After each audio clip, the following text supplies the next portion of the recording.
All right, we're going to go ahead and look at the PowerPoint for Chapter 2. Hopefully you guys have read it. It's a good chapter. It's kind of lengthy. I did read it this past Saturday morning and really enjoyed it as each time I read this chapter. So we're going to get started with it. This is the perfect time of year to go ahead and start marketing your landscape management services.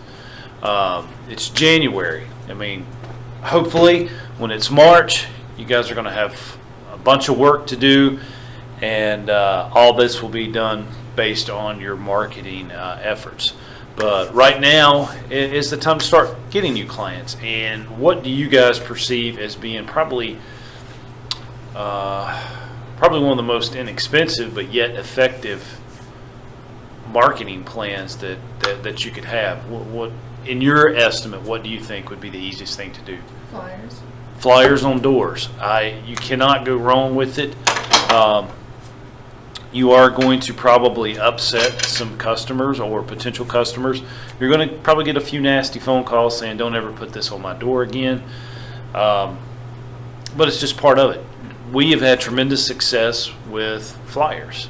It's real easy just to go door to door. The easiest thing to do is if you got children, buy them a pair of rollerblades and let them just roll up to each door and put it on the house. But it's one of my favorite things to do. Door hangers. We've even done flyers that we've actually printed and would staple a little bag of seed or a little bag of fertilizer that we put down in little bitty bags, and the flyer will contain information about what to do. We've done it with Osmocote, where you can put it on this flower, or little pouches of grass seed that the client could actually take and throw out in the yard on a bare spot. So we're giving them something to actually use. Plus, it's a lot easier throwing those flyers out the window going down the truck with the windows down, and you needed something heavy to get it into the client's yard.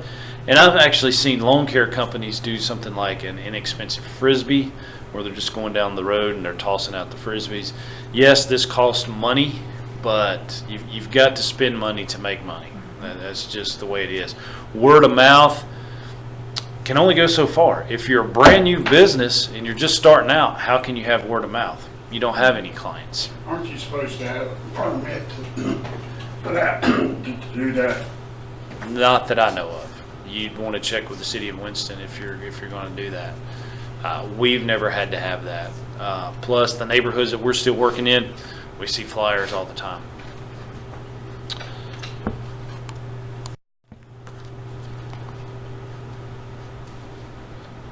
So, we're going to start talking about marketing. And this is just a picture that I found. It's one of my favorite pictures, talking about the whole realm of social media. We just talked about putting flyers on doors. But what does these flyers need to have on them? It needs to have your Facebook. It needs to have your social media. I'm really big on web presence. You do need a website. But more importantly, I think your business should have a Facebook and a Twitter account. I'm big on Twitter. I'm big on Facebook. I'm actually big on YouTube. Putting how-to videos on your YouTube account, letting your clients see that. It's a perfect way to do it. Blogging. Everybody wants free information. So if you started a blog, you're able to reach a larger audience and potential clients by just using and researching, looking through your blog. LinkedIn, that's more or less for professionals to professionals, but if you're looking at getting large commercial accounts, having a LinkedIn account would definitely look good, being a landscape management person, for these larger corporations to look at you for doing their landscape management. Those are some of my favorites. YouTube, Facebook, LinkedIn, Twitter, and even Instagram. And I've recently started doing Snapchat with some of the just some of the pictures. I'd take a picture of a crepe myrtle being murdered, as we call it, the crepe myrtle. Send that out saying, do not do this to the crepe myrtles. People reply back to these things, guys. So when business is up, it's always going to be up during the good times. Landscape contractors and landscape managers, they seen great success when the housing market was booming in this area. When the business declines, you're going to see your business downturn. And we're usually 6 to 9 months behind the construction industry, especially if we're doing installations. But the good thing about management services is that people are always going to want some type of maintenance service for their turf, for their landscapes. And but when people are making a lot of money, that's when we're going to make our money too. They're going to hire us out. But the greatest reluctance to investing in landscape and turf care is price. And you've got to set yourself apart.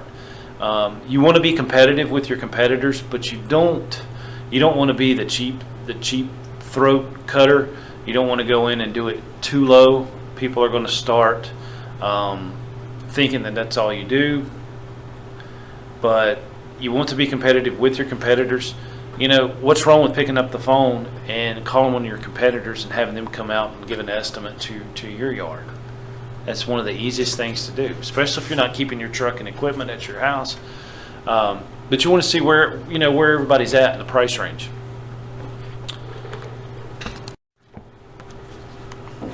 All right. When developing a marketing strategy, marketing is neither selling nor is it advertising, although both may be an important part of your marketing strategy.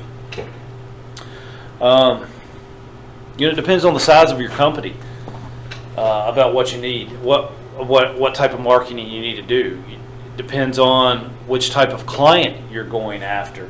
It depends on your market niche, whether or not you want residential, whether you want commercial, where do you want condominium complexes.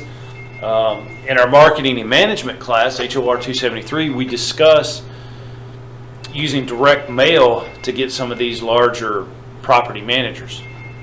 Direct mail will still work for the residential client, but it's a little more costly than putting the flyers on the door or the door hangers. And then to develop a marketing strategy, guys, we need to answer a few questions. And these questions are in the book, and they go in a little detail, but we're going to discuss them briefly here. And the first, we're going to identify the services or products that we sell. Are we strictly just in landscape management? Does that include mowing? Does that include lawn care fertility apps? Does that include pruning? Does that include weed control in the shrub beds? Does it include snow removal? What services are we going to sell? If you're marketing landscape management services to your client, I don't recommend advertising your design business with it. I like keeping things separate. If I'm strictly going after landscape management client, that's what I'm going to use my marketing piece to focus on. I'm going to highlight that I am a licensed pesticide applicator, that I'm a certified plant professional, that I'm a certified turf grass manager, that I have my degree in horticulture from Forsyth Tech. All these certifications that designate you as a true landscape management expert is what you want to let the clients know. You're identifying yourself with landscape management. You want to identify and understand potential customers. You guys know what my favorite customer is. It's the middle income clients. Both husband and wife are working. They have a decent income combined together. They work hard. They come home. They don't want to have to fool with doing any landscape work. They want their Saturdays free to be at the ballpark or at the Little League field with their kids. They don't want to spend all day mowing or landscaping, doing any type of management to their property. They want to hire me. So identify them and understand what their needs are. A lot of these clients, they don't want to have to call you for services. They want to be able to get through to you through Facebook, through Twitter, through all this. These type of clients are actively engaged in social media. So make yourself available to them as well. Identify your competitors. Know who they are. Know which ones are in the neighborhoods that you want to market yourself. What are they doing? What's their price range? What services do they offer? Are they full service like you guys want to be, or are they just strictly mow, blow, and go? Do they offer the pine needle service? Do they offer the spring fertility apps? Do they do fall aeration and seeding? Try to find this out. Identify some advantages and disadvantages. And why should the client choose your firm over any other firm that's out there advertising or marketing in their neighborhood? What makes your company different or better than any other company offering the same scope of service? And guys, I tell you that time and time again, there's so many companies out there that do not have the formal training that you guys are receiving here. Advertise that to the max. You can call yourself a horticulturalist from graduating this program. Most of you are going to become certified plant professionals. You're going to get your pesticide license. Some of you may become certified turf grass professionals. Some of you will get the landscape contractor license. Some of you will get the irrigation contractor license. When you get these things, set yourself apart and let your clients know. And the education is one.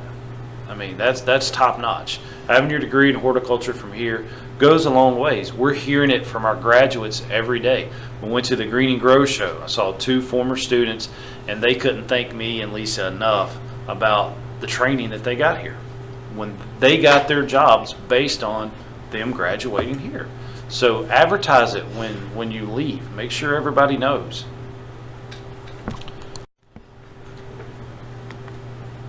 We need to determine the most efficient methods to reach the buyers. And we talk about that a little bit further in the slides. But the best way to reach our clients now, guys, is through social media. Social media is the key to reaching our buyers. And it's going to take clients 3 times to see your name before they're going to really remember it. So if you put a flyer on the door, 2 weeks later, you go and put another flyer on the door. So that's twice. They're still maybe not even thinking about you. Then they go out to eat for lunch one Friday, and they see one of your crews in the parking lot, or you're taking care of another property.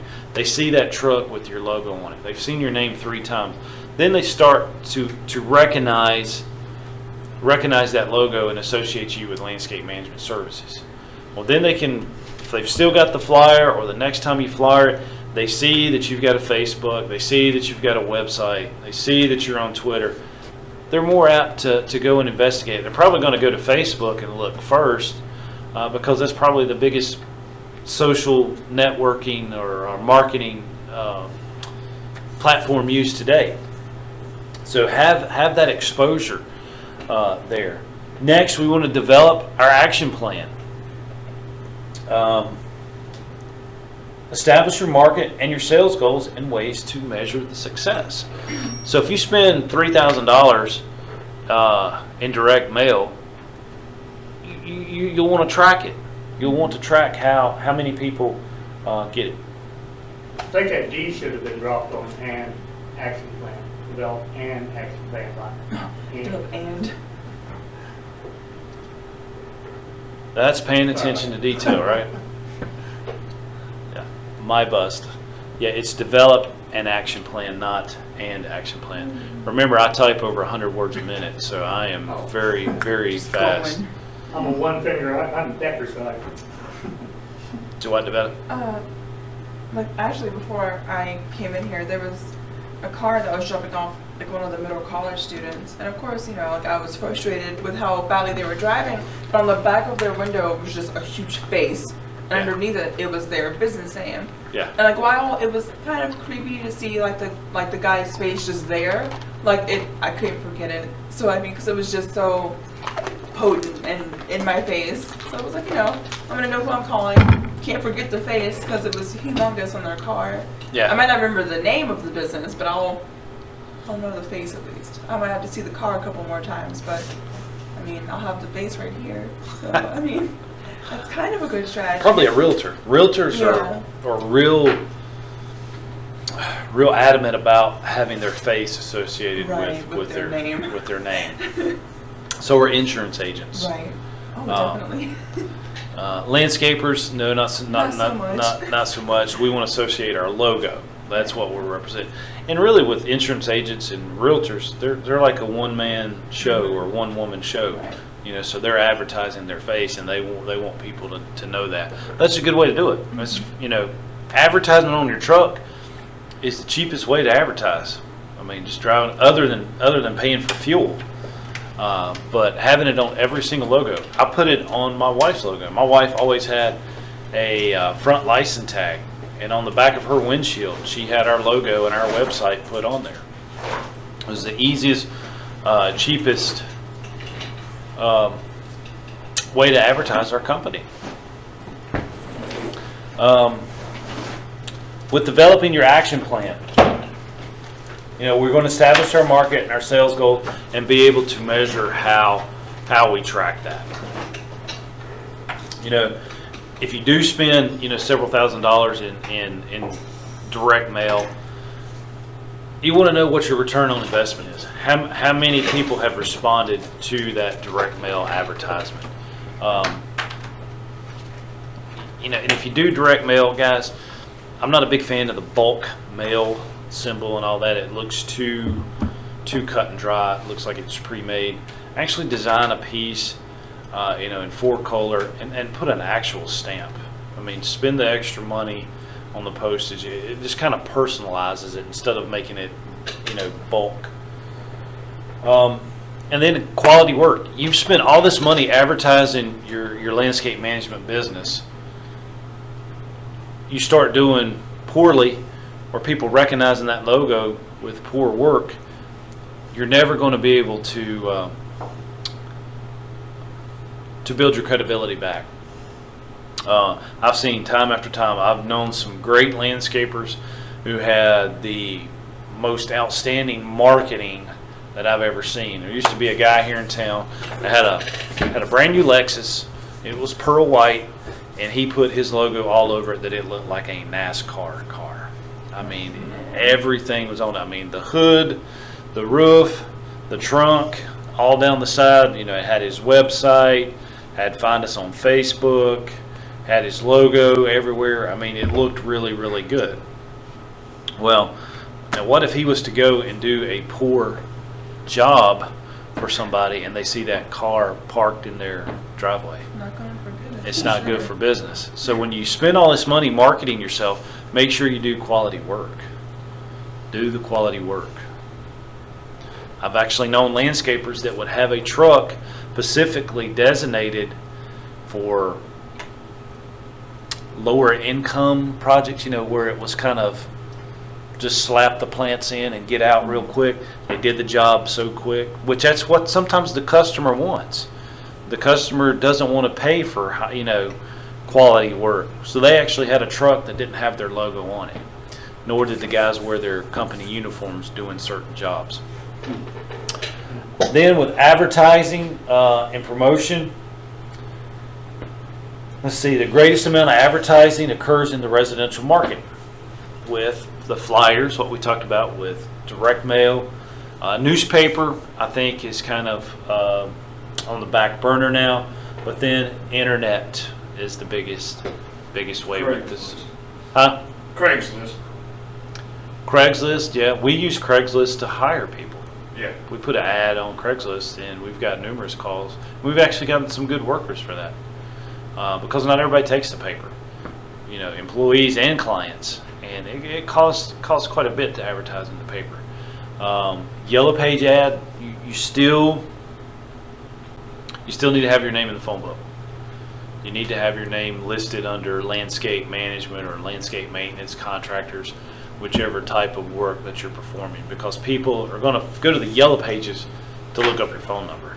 They're not even going to think about the white pages. They're going to go and look. When they go to look up our company, they go right to the yellow page, and we just got a boldface typesetting in there. We don't do an ad. Used to. We spent tons of money doing that at one time, but not anymore. Yeah, people don't use a phone book anymore. Probably true. Probably true. There's certain clients that do. I'd say some of your older clients would still look through the phone book. I do. I still have mine, but usually, like when I even open it, my family's like, "What are you doing?" And I'm like, Yeah. going through the yellow pages. But- And I'm like, "What? Why?" But when people go to Google and they type in your business name, what does Google pull up? Images. And also Well, I can pull up images, but if you're, a lot of times they'll pull up like, website if you have. Bell South, the actual yellow pages, the phone book itself. There's all kinds of websites like that. And then they've got that blue hyperlink with your phone number, and you just click it and your phone will dial it.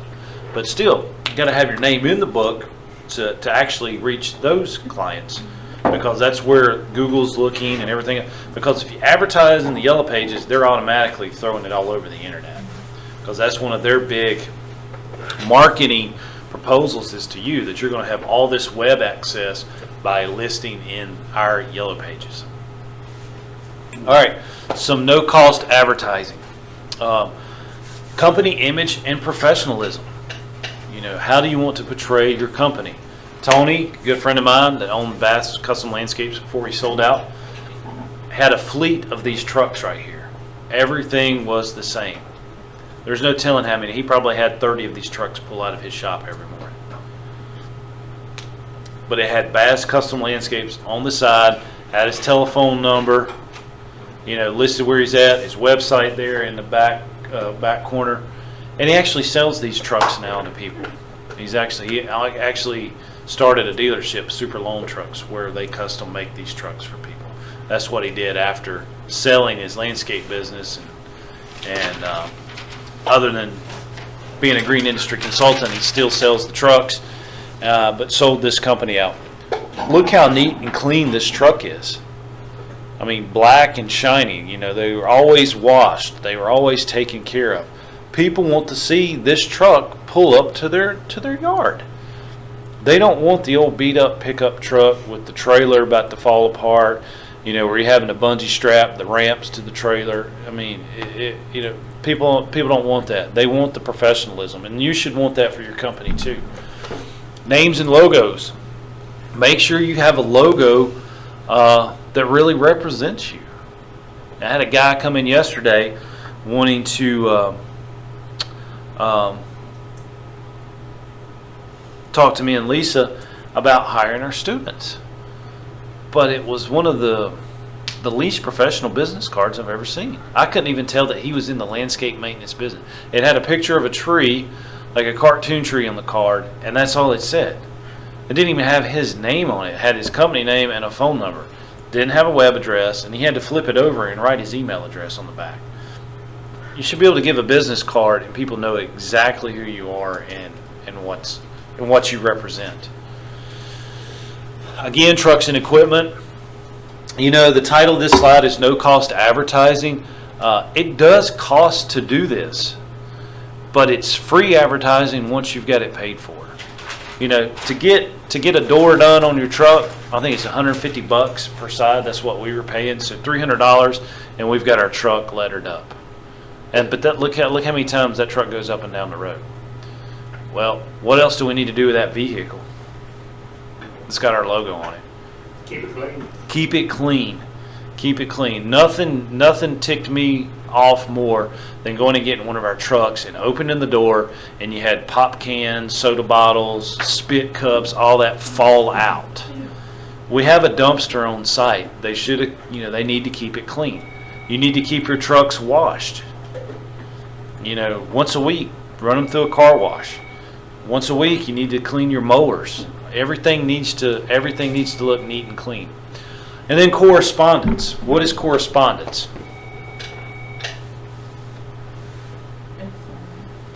With your customer? It's just Well, your name. you're email, communicating, really. but what do we mean like course?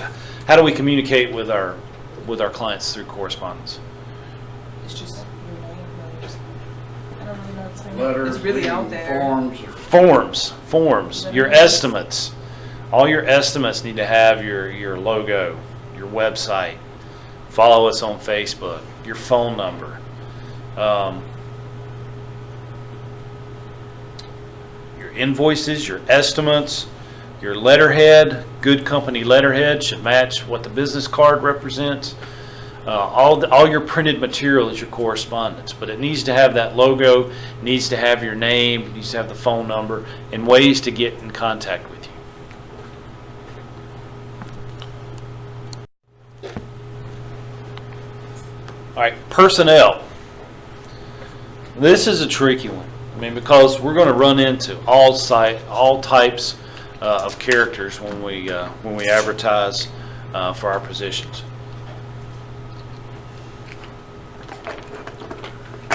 But the gentleman that came here yesterday, he started in the right direction when it comes to hiring people. He came to the local community college to see about the graduating class, to see if there were potential customers. And he also did it in the neighboring community colleges. I mean, he's actively seeking good employees. He will. He'd rather come here and find one or two great employees than advertise in the paper and hire 15 and none of them work out. So, look for people in your company at places like this, trade show organizations, the schools. You guys are going to be alumni here. We're going to keep in touch with you guys. One day you might be on our advisory board. So, I mean, there's ways to keep in touch. Networking with other professionals is too. We've gotten some great employees from our competitors. I mean, not that they stole us, but they've called us and said, "Hey, look, we've got a great employee. We just don't need him right now. He's been here with us a couple years. We've lost a couple major accounts, but we really want to help this guy find a job." We've done that multiple times. We've done that for guys too. So, having a good working relationship with your competitors will allow you to attract good personnel. But the uniforms, everybody needs to look the same. Y'all have heard me say this before. Everybody looking the same and not cutting the sleeves off their t-shirts. I mean, things like that, everybody needs to look exactly the same. We wore green pants and gray t-shirts with the logo on the front and the logo on the back, and we wore burgundy hats. Everybody looked the same. We had the long sleeve shirts, we had the short sleeve shirts, we had the sweatshirts, we had burgundy coats when it was cold. Everybody looked the same. It cost money, but it's an image that you want to portray to your clients. And it not only looks good for your clients, but it gives a sense of pride to your employees. For one, they're not having to, look at the nature of our work. Look at the nature of our work. We get dirty every single day. Well, they're not having to buy $30 pair of jeans or $40 pair of work pants to work in. We furnished them. We had a cleaning company that picked it up and cleaned it once a week. Everybody got like 12 sets of uniforms, and they turn it in every Friday. And those pants and t-shirts they wore that week got cleaned while they had a clean set for the next week. So everybody had fresh, clean clothes. They're not having to spend their money on work clothes. Appearance and demeanor, for safety reasons and stuff, people are going to have long hair, females, even some guys, you may want to have them kind of keep it up because the hair, can get caught in the engine of a backpack blower or anything like that. So you want to, for safety reasons and appearance reasons. Again, everybody look the same. In demeanor, people need to know how to talk to your clients. They don't need to be rude or disrespectful. Not every guy that runs a string trimmer is going to have the education to talk to a client about why a tree is dying, but he does need to be respectful enough to say, "Ma'am, sir, I don't know the answer to this, but I'm going to relay it to my supervisor and they'll get back with you as soon as possible." So make sure that they can talk to the client and have a comfort level of speaking to them. Again, recruitment, companies that provide uniforms and even company trucks at times are, they're more apt to have a good recruitment for employees. Certification. A lot of employers will pay for you guys to get certified, or if you're running your own operation, have an incentive program where if somebody's with you for 6 months, that you'll help them get their pesticide license, or you'll help them take the CPP. This is good for retention. It's better to do things like this for a good employee than them go somewhere else and you've got to train somebody else. And then Is that training given here for the pesticide? do what? license? The training for pesticide license, that training given here? Or? We give the class every summer and then every other fall in horticulture pest management. It's HOR 164. We teach the manuals for pesticide licensing, but it's still up to you to go and take the test. Where's that test taken? They give it several times throughout the state. Where at? I Where mean, do you have all. to go? Greensboro, Charlotte, everywhere. Yeah, even Winston. I mean, there's numerous sites. It's really at every ag office. If you look at all the extension offices, you could go to really any one. Winston may offer it like 4 times a year. Charlotte Mecklenburg County may give it 6 times a year. It's just you go to the North Carolina Department of Agriculture, and they'll have a list for 2015.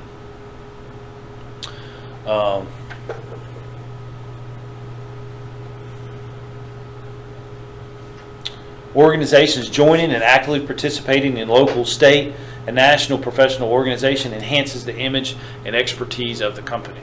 We used to be a member of the Planet Professional Landscape Network here. We just hadn't renewed it in the last couple of years. But it was like a club. It was a membership that students could join, and then when they leave, sign up as a full member with a lot of good resources. I loved going to their conferences. I loved meeting with everybody that was throughout the country. Planet used to be Associated Landscape Contractors of America, and there were 2 different organizations that merged. Professional Lawn Care Association and Associated Landscape Contractors of America joined and formed the Planet Network, or Professional Land Care Network. I highly recommend when you start your own business that you are members of these organizations, whether it's just doing the state, the North Carolina Turf Council. My dad's still a member there. It's a good program to be in. Good group of people. North Carolina Landscape and Nursery Association, NCNAL. Saw those guys down at the Green and Grow Show. So any of that you can join, I would highly recommend. All right, so things that add up to being professional. 1, you've got to be able to communicate to your clients. You got to be able to talk with them, whether it's verbally when you're on the job site, whether it's handwritten notes, typed business letter, and even through your social media sites and your website. You got to be able to communicate with people. You got to be able to talk with proper grammar and pronunciation. I occasionally mess up with that, so practice makes perfect. Practice makes perfect. Talk to yourself in the mirror. It's one of the best ways to do that. Have that estimate in your hand. Talk to yourself in the mirror.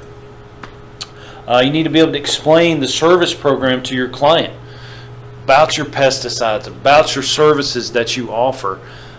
If you're strictly in sales, being the business owner, you're going to know everything. You're going to know the ins and outs of your whole business.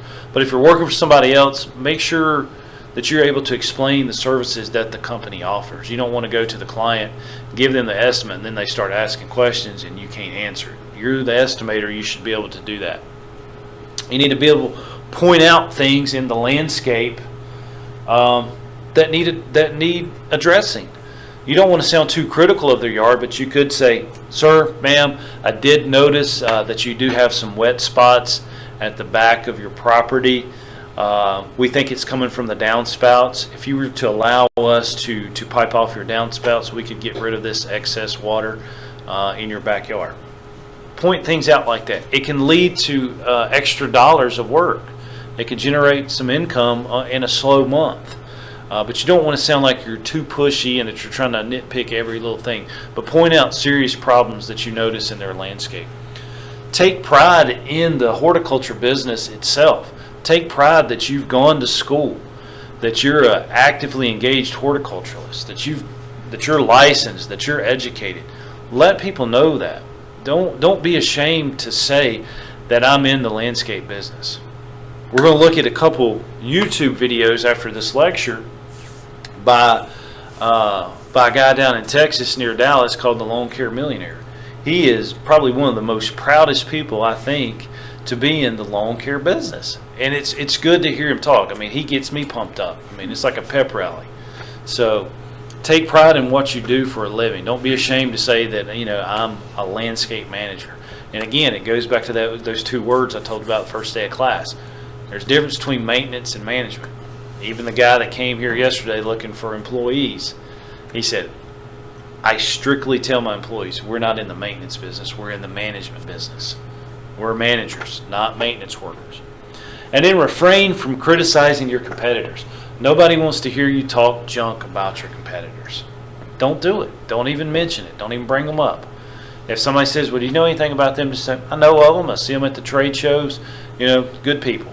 Even if you don't like them, it's better to say that they're good people. Okay? Clients don't want to hear you talk trash about the competitors. Says a lot about your character, right? And be careful, like on the social media, with things like that. If you've got a personal social media site page, be careful of what you're doing. The college watches everything I do on Facebook. People look.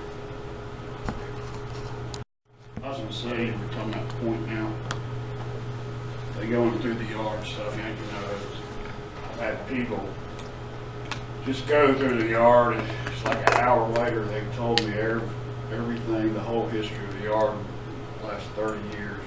Mm-hmm. And then, which is okay, which is great. It tells me name bushes, stuff like that. And that's great. I like working with people that know their plants. Yeah. And I've been there forever. Then you have people that will go around and say, yeah, what do you think I want to do about this? And then they're over here, what should I do about this? And then after a while you learn that they really don't have the money to do all this stuff. And They're looking for free advice. yeah, but they're just, you find their mindset, they're just, a little bit confused. What do you want to do about this? Well, we can do this and that. And yeah, free advice, and the time you end up figuring it all out, they don't want to do anything because they don't have any money. And then this lady did say something about me pointing out stuff. I'd have like finish some bushes. Hey, do you want to do this over here? And she seemed like she got a little bit upset, but she was nice about it. But I learned from that. I was trying to get more work, but basically I was just like, hey, we could do this over here. You need to do that. And finally, so I kind of learned a little bit from that, pointing out every little thing in her yard. I probably hurt her feelings or something. Well, and that goes back to point out the major things, Yeah. And things that you notice, but you don't want to sound too critical, Right. of them. But one easy way to get out of that is to charge a consult fee. I give a free estimate, but if I come out to your yard, I'm gonna have to charge a consult fee. If you want me to price your plugging and seeding or pruning your front, tell me on the phone. I'll give you that free estimate. If you want me to come out and do a consult with you, it's going to cost X amount of dollars to do that. You can almost tell right off the bat who's fishing for information. Kind of goes back to those things. Don't do a design for somebody unless they give you a down payment on the landscape design. Mm-hmm. Don't get caught doing that. I've done it once, and it won't happen again. But have that consult fee. Let them know up front. I'll give you a free estimate, but I'm going to come out. First 30 minutes is free or something, but if it goes, more than 30 minutes, I'm going to have to charge you the full hour. I mean, Yeah. there's ways to get around that because your time's important. Your time's valuable. Yeah. There's only so many daylight hours in a day that we should be out working. Right. You're sitting there talking to the people. Yep. And then another thing, I'm really starting, and you talked about it, but doing this, the landscape design and putting everything in this one job, doing one job, it just seems like the more you work for somebody, the less money you start mowing and less money you end up per each time you go there for one reason or the other, And you just, Well, I mean, if you do a landscape installation, it costs $2,500, and then you start mowing their property, and you only get $50 each time you cut it. There's nothing wrong with that. That's I'm saying less than that. All of a sudden they're wanting to do their bushes for $20, and this is all the money I have. Everything was great at first. You got a good price for mowing the yard. And so what? Just some of these customers, that I've ran into. Not all of them. But it kind of goes back to employees. You look at it as employees: fire fast, hire slow. I mean, if that client's not working out for you, get rid of them. You Yeah. can pick up another one just as easy. I mean, there are people that and it depends on the client. If you've really had a successful relationship with this client, and you know that the husband just got laid off, we've had that a time or two, where we've worked for the people several years. They've been point on paying their bill. We know that he's lost his job. We'll carry him a few months. We've done that. There's nothing wrong with that. They were very appreciative. They're like, hey, when I find a job, I'm gonna get this called up. We're like, hey, we're cutting 10 other yards here. Granted, we might not spend 30 minutes there like we had been when they were paying, but we were cutting his grass and weed eating every other week and blowing off patio for him. Yeah. I mean, it's just because some people get down on their luck.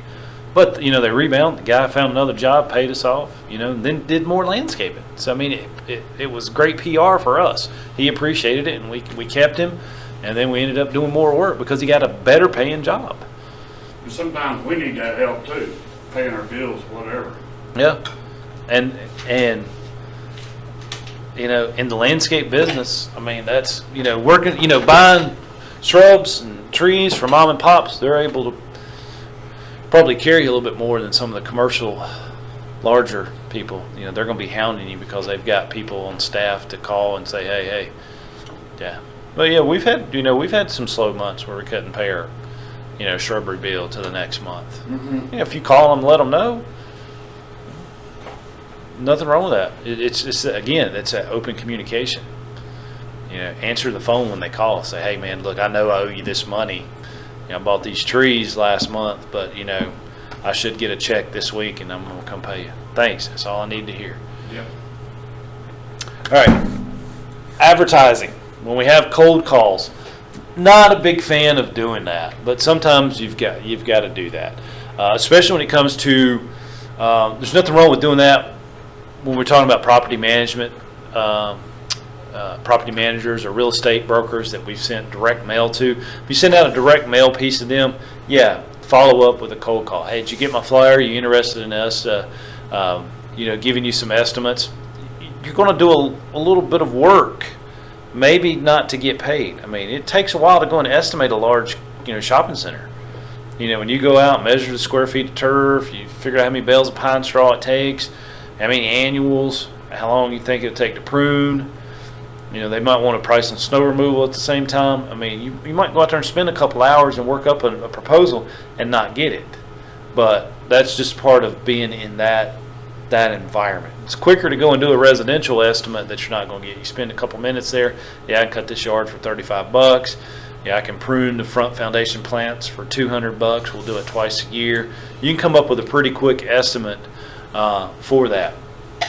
With our turf grass prices, we had it per square foot. We did a range of, it was like every increments of 100 square feet. And we started out, the minimum square footage was $2,000. 2,000 square feet. So, There are some yards that have 1,000 square feet of grass, a little 10 by 10 in the front, and that was it, nothing in the back.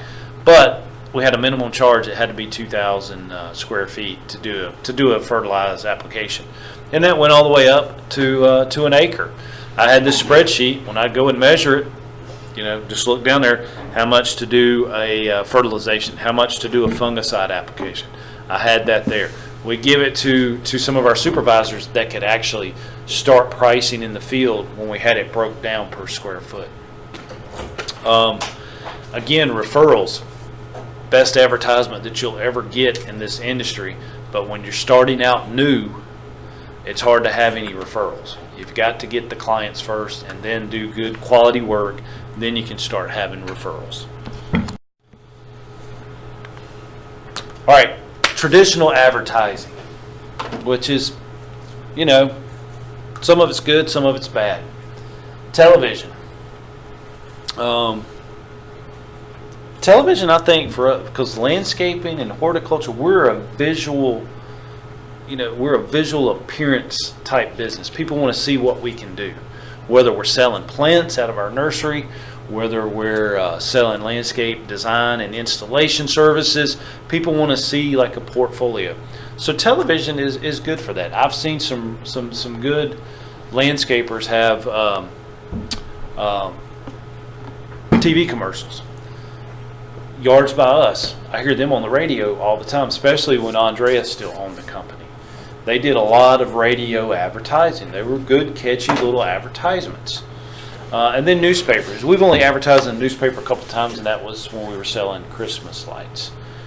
It worked good for them, but again, as I told yesterday's class, that was before the days of social media. Newspapers, kind of on the way out. I don't even take the Winston-Salem Journal anymore. If I need to read the paper, I just go to journalnow.com, but I don't take the paper. And I think a lot of people are refraining from doing that. But still, you can include this with your whole marketing campaign, at certain times of the year. TV worked good for the Christmas decor franchise we had. Again, it was visual. People wanted to see what we could do. Business publications. Again, if you join like the Better Business Bureau, they have publications that go out. There is a Triad Business Journal here in the Triad area that you can advertise in. That's good, and that's good if you're going after commercial management services. If you want to work for some of the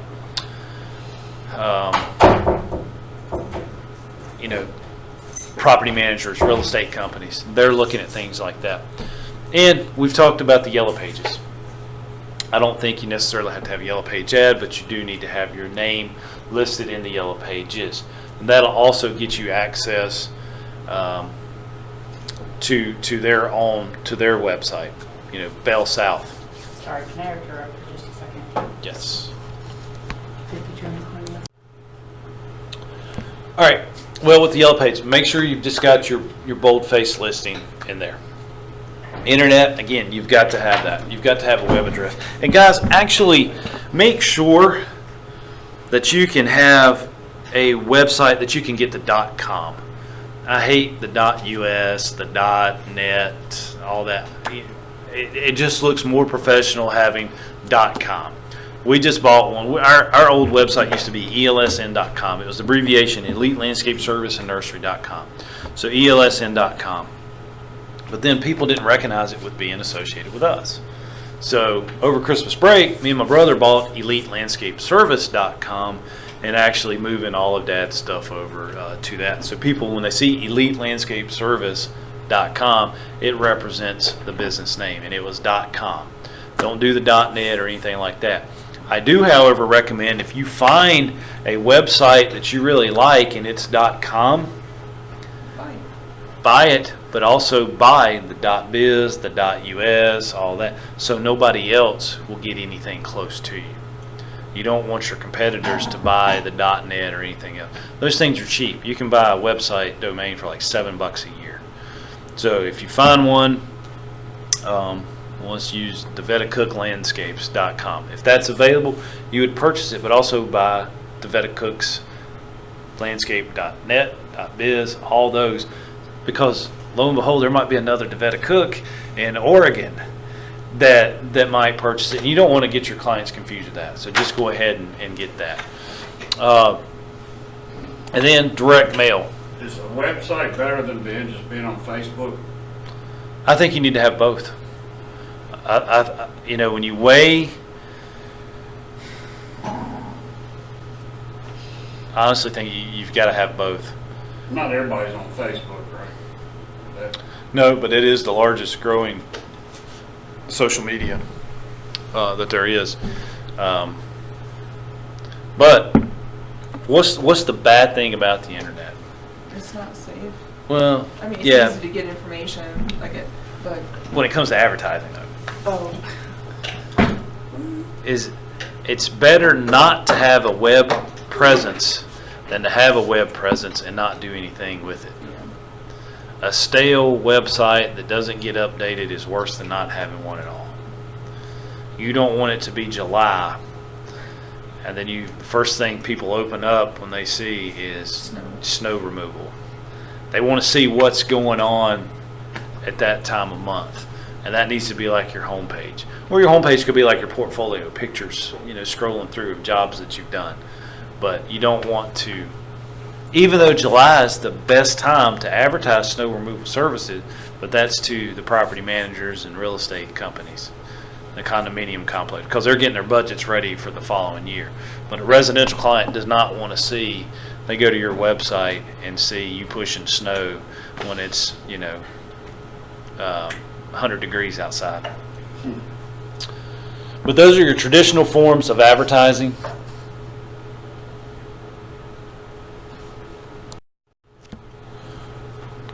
All right, newsletters. I used to write one for my parents all the time. They called it Elite Echoes. And it was hard work. It was hard work. Every time they sent out their bills, they wanted me to do a front and back flyer. I think I did it in Publisher or Word. I can't. But it was front and back. But the thing with newsletters, you don't want it to be a marketing piece. You want it to be a resource for your clients or potential clients. Because we'd put it on our website and people could download it in a PDF too. But we always talked about what you needed to be doing in your yard at that time. Like if it was January, we'd say now's the time to go in and do your start doing a general cleanup, get the leaves out of all your shrubs, edge your beds, do a nice crisp edge, put pine straw or mulch out. That's the time of year to do it. And then we'd always have recommendations like, guys, go to the big box store, buy a bag of ice melt. That way, in case we have a winter event, you've got that on hand. We just give them helpful tips. Stuff that you grow in the garden, put in a recipe, things like that. People appreciated that. And then we'd also say sponsor a Little League team. Hey, Little League sign-ups are next month. Don't forget to sign up your kids. We're going to be sponsoring, the Red Sox this year. Things like that people wanted to see. We never did say, hey, we'll cut your yard for $30 or anything like that. It was all information. Okay, so this is a personal question. On my property, we have black mulch lining the whole. If you look at my level, you see it. It's everywhere. I hate it and I don't want it because I don't like mulch because it just gets so hot and it roasts things. And I would like to do pine needles, but there's just so much mulch. I don't want to lay it on top because then it's just gonna make things worse. So, but I have to physically remove all the mulch. Eventually, it's going to just deteriorate. Right. Deteriorates a lot slower than the pine straw. Yeah. But we've gone in and pine needled over top of mulch. Okay, so there's nothing. There's nothing wrong with doing that. I just didn't want to make things worse like that. So, okay. No. Thank you. You're welcome. But here's just an example of Tall Trees Landscaping. They're design, build, and maintain. Newsletter to the clients and friends. So, they send it out to people they didn't even work for. But having this, you can post this to your Facebook. You can post this to your Twitter. All this information. guys, the lectures that I record, I put on YouTube. What does YouTube do automatically for me? It It's- links it to your Links everything. links it to everything. It goes on my Twitter, it goes on my Facebook, everything. So I do that just, not necessarily for you guys, but yeah, I do put up some YouTube links there. But it's for my colleagues and stuff. I get people here at Forsyth Tech that follow me on that Twitter account and say, Jones, that's a cool lecture. Thanks for sharing it. The other teachers are just seeing the information and it just helps build credibility for our program. Do you need full-time or part-time salespeople? Well, depends. I hated having somebody else sell my company. I am the best salesman for myself. That's just me. You get me in front of the client, I'm going to sell the job. That's my dad has always just said, that's what you can do, son. He said, you should have went full-time in sales. He said, because you could sell anything.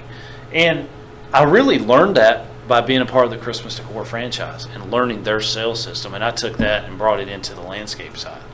And what it does, you have to get over that fear. And you have to get over that fear of being told no.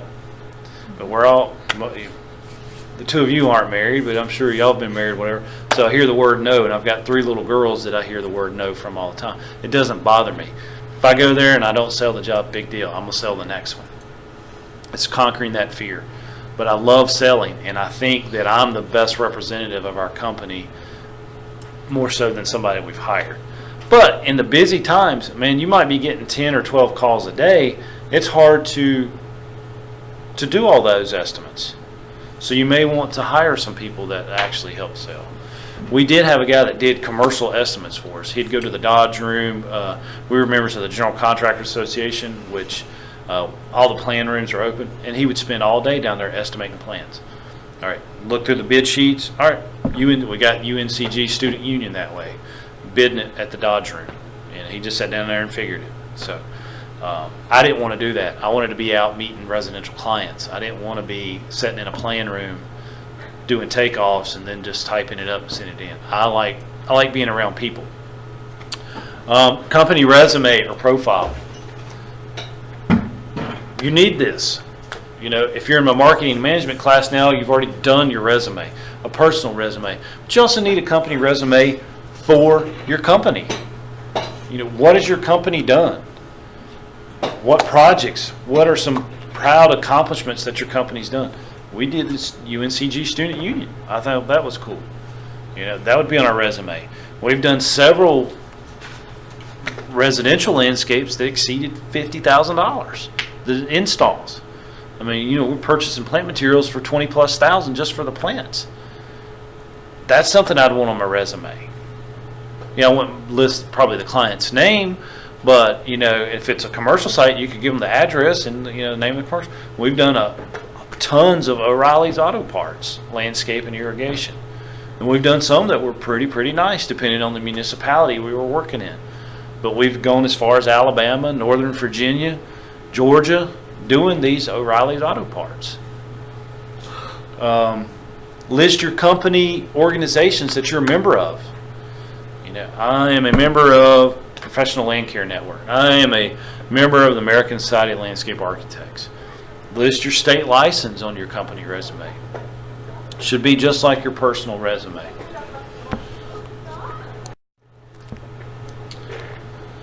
Some non-traditional advertising. There are such things as called newcomers assistant groups. You ever go to the grocery store and you see these magazines on there? It's like the welcoming magazines where people just move into the area. You can advertise in those. There's actually groups that advertise to these. When a person buys a home in Winston, there's a ton of people that flood their mailbox with, hey, come to these groups, come to these, meet your neighbors, come and meet your community. Be members of those things. Get your name out in their publications. You ever see the movie, the magazine Forsyth Family and Forsyth Woman that's out at some of the grocery stores and restaurants? Those are good things to advertise your business in. And then do lawn and garden shows. They can be expensive.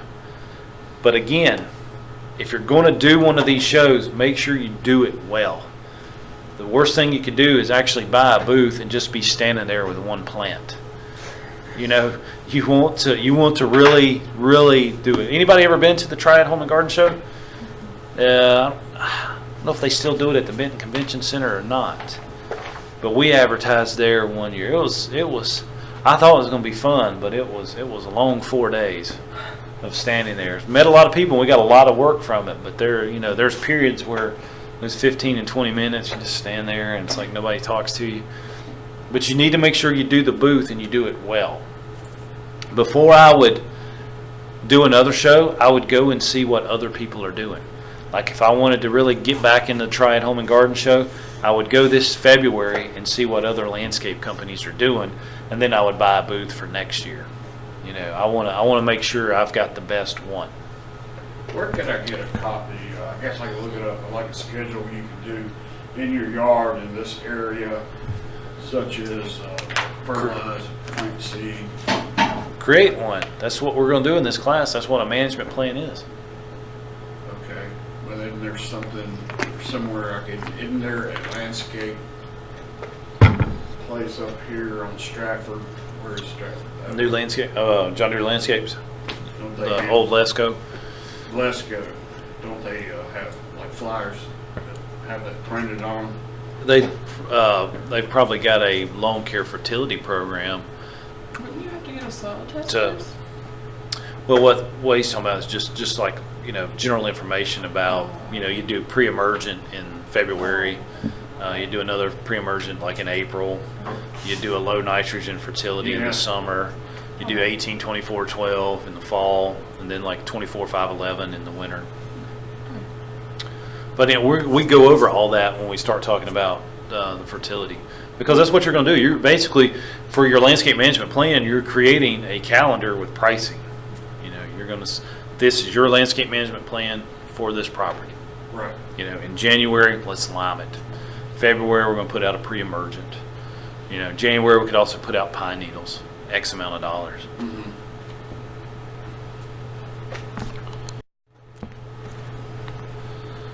All right, community and public relations. Joining local associations, again, is a way to put your name out there. Awards. I think one of the coolest things you can do is have a contest between your clients and advertise it. Say, hey, whoever has the best landscape, you know, by such and such date, will win gift cards, or just whatever you wanted it to be. But actually having awards for your clients, and then also taking these landscape jobs that you've done and you submit it to national associations like like Planet. They have contests, landscape management. I get all kinds of things. They'll say, Eric, enter your best landscape job of this year. And you send them pictures and, just all kinds of things. You've got to go by their format, but you can submit that project. And if the project wins, they give something to the client. So it's kind of beneficial for that. News releases. This is what you would want to send to the TV, the radio, the newspapers, all these media sites. You'd want to send a news release. Randall starts his landscape business, and Randall decides to buy a U.S. Lawns franchise. He would type up a news release and he would send it to the paper. He'd send it to the Winston-Salem Journal, all the local newspapers. He'd send it to the local news channels, WFMY, WGHP, WXII. They want stories like this, but they don't have time or the resources to go out and find these local stories like that. So they get their information from the news release. We did news releases when we bought the Christmas Decor franchise. The next day, the paper, Winston-Salem Journal, was there taking pictures of our guys working, hanging lights and trees. It was on the front ad of it was on the front page of the paper. Didn't cost us one dime. It cost me 30 minutes to write the press release and proofread it and, fax it into them, because that was the day before emails again. Easy, simple, and quick. Ronald McDonald House. we were part of the Christmas Decor franchise. Every franchise that lived next to a Ronald McDonald House, they wanted us to decorate free of charge. We did that. We sent in a press release. Guess what? The news channel come out and videoed us hanging lights on the Ronald McDonald House.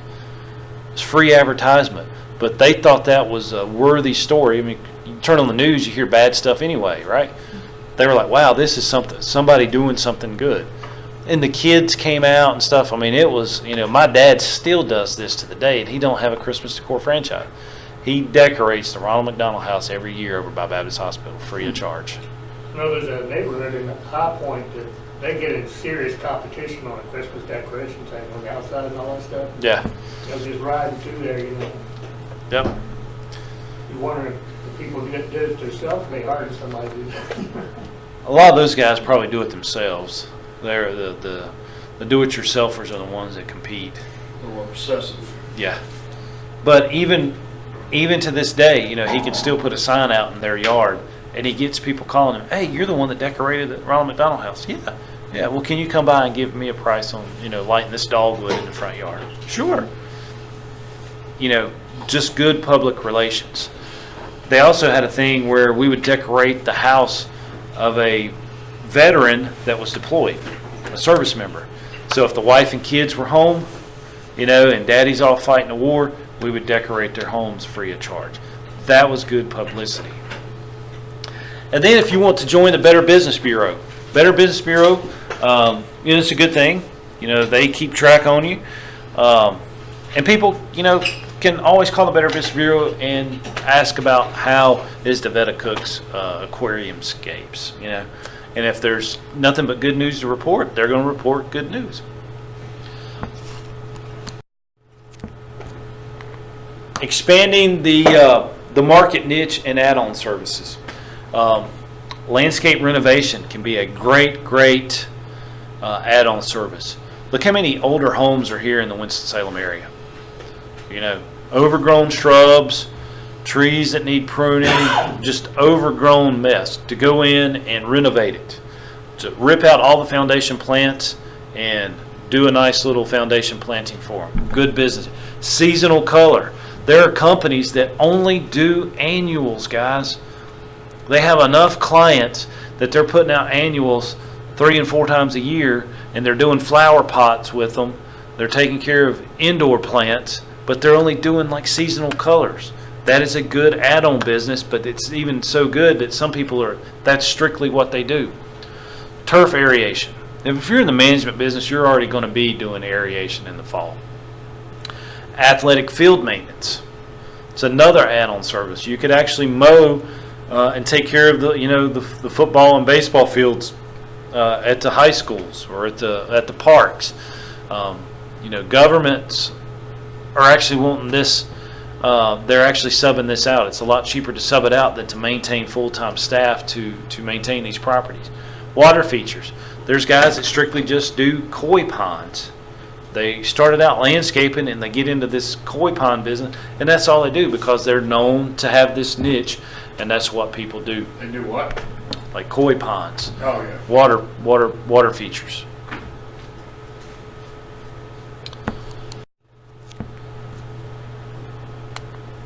Snow removal, another big add-on business. Down here, it's probably, if you're going to be in the management business, you're probably going to at least have to have one plow or one tractor that you can actually service your existing clients. You may not do it full time or advertise it. You may just do it for your existing client. Holiday decorations, probably the biggest growing add-on business for landscape contractors that there is. People are still doing this every day. People pay big bucks to put the lights up. Why? Because it's based on emotion. People are already emotional at Christmas. They're buying presents for their kids. They're buying stuff for their family. They're already in a spending mood. So that time of year, it's easy to get them to buy Christmas lights. It's very emotional. It's like weddings. People spend money at weddings, right? People spend money at Christmas. People go out to eat more during the holidays than they do the rest of the time of the year. You're already in that spending mode. What do you guys think are some other add-on businesses or services? be besides? Sweeping? Besides what we've discussed, what do you? Seeding, fertilizing, all that, besides that Yeah. general stuff. What would be some other good thing? Sweeping parking lots? Sweeping parking lots. You've read the chapter. Oh, I mean, I literally don't want to list them, but I mean, they're, Yeah. they're in my face. So. Parking lot sweeping, pressure washing, just little, odds and ends. I know of a landscape contractor here in town that started a dumpster business. They got to roll off dumpsters that they do at construction sites. Or if people want to do spring cleaning and clean out their basement, they drop a dumpster off. Well, anything, Look.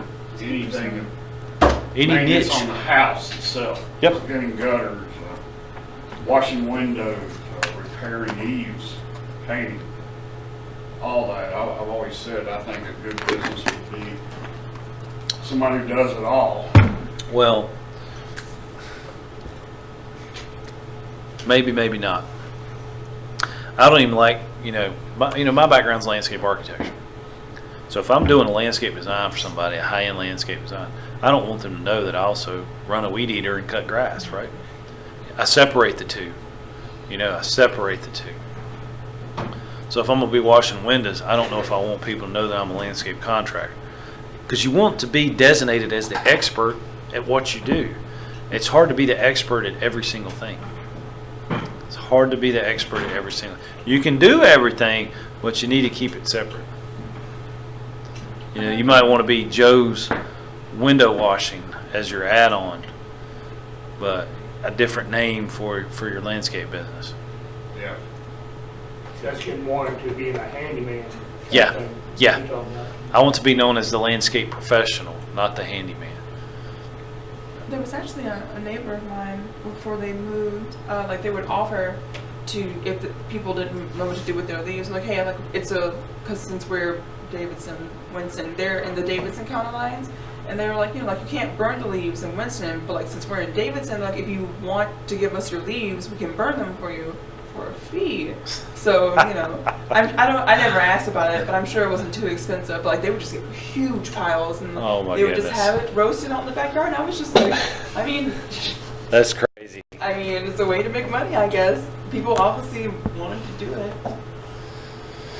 But franchising, Weed man, it's like, I do grass. no, weed man, they're lawn care. Oh, by the way, They're lawn those care. weeds. They U.S. Lawns is a landscape management franchise where they have large nationwide accounts.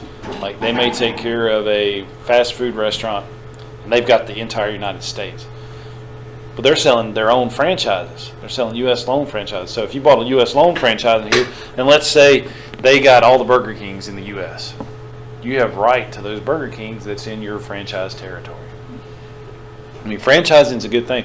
We met a guy through the Christmas Decor franchise that bought a U.S. Loans franchise.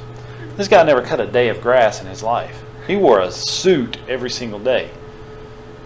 He ended up selling both of the businesses for well over 6 figures, both franchises in the Atlanta metro area. What's he doing now? He's sitting at the beach, and he's took that money and he's invested it in other things. Franchises gives you a way to get into something without really being the expert at it. It's a good business model. They've already developed their business models that you're going to follow. Like I said, Christmas Decor taught me how to sell. I took that canned sales pitch and applied it to the landscape. And so do these guys here. They have their U.S. Loans will have a way that they want you to sell, but they give you those territories, and you're getting work right off the bat. Weed man, if you're doing loan care, But these are just some examples. There's many other franchises. Did you get a salary, or did you get from each commission? You buy a franchise, you're gonna get paid for you collecting the money and doing the work. They're not gonna pay you a salary. Okay, but you said you work for Christmas Decor. I work selling. for my parents. Right, Yeah, I got a salary from them. right, salary. Because there's a job offer for selling irrigation systems. I got it somewhere in an email. I'm just thinking how, I don't want a job to be just strictly commission. Yeah. All right, and this is right out of your textbook. Handling customer complaints and keeping the clients. Why do customers go to other lawn landscape management firms? Well, one's indifferent attitude to the customer by employees. 68% is because your employee was disrespectful or rude to the client. I mean, that would be one fired client. Dissatisfied with the service, 14%. Somebody found a more competitive price, 9%. Developed other relationships, 5%. A lot of that is, hey, my nephew started a lawn maintenance business. I'm going to have to let you go because I'm going to give the work to him. Relocation, they've moved, and then death. You know, their landscape manager passed on. And that happens a lot with, you know, small businesses, mom and pops. You know, guy's cutting 50 yards a week by himself. He passes. They've got to get somebody else. And this is table 2.5 right out of your book.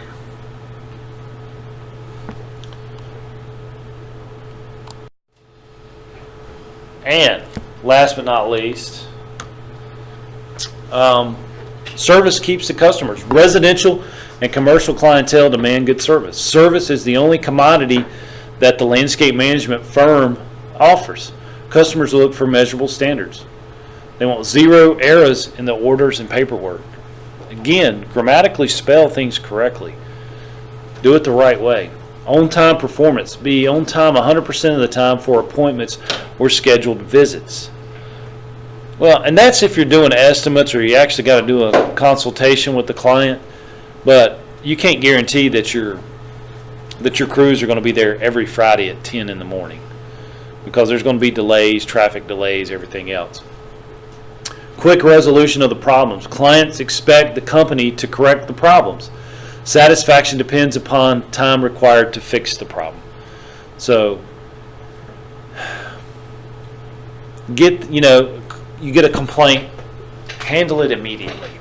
Call them back, go see them, and say, look, we'll definitely get you by the weekend, or we'll get you next week.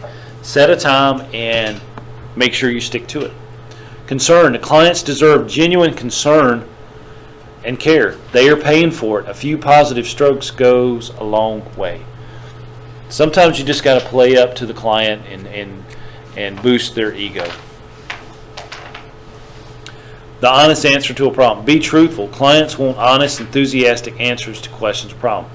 I don't know, but I'll find out works better than any line. And strictly, like I said, guys, we're considered experts, but do we know every single thing that's wrong? We may have to research it. We may have to call the extension office. And a positive attitude when, curing a mistake. No problem. It was our fault and we'll take care of it. Bad attitudes lead to more bad attitudes. If your crew makes a mistake, they don't blow off a back patio or sidewalk, hey, we've got it. We're sending somebody over. Just take care of it.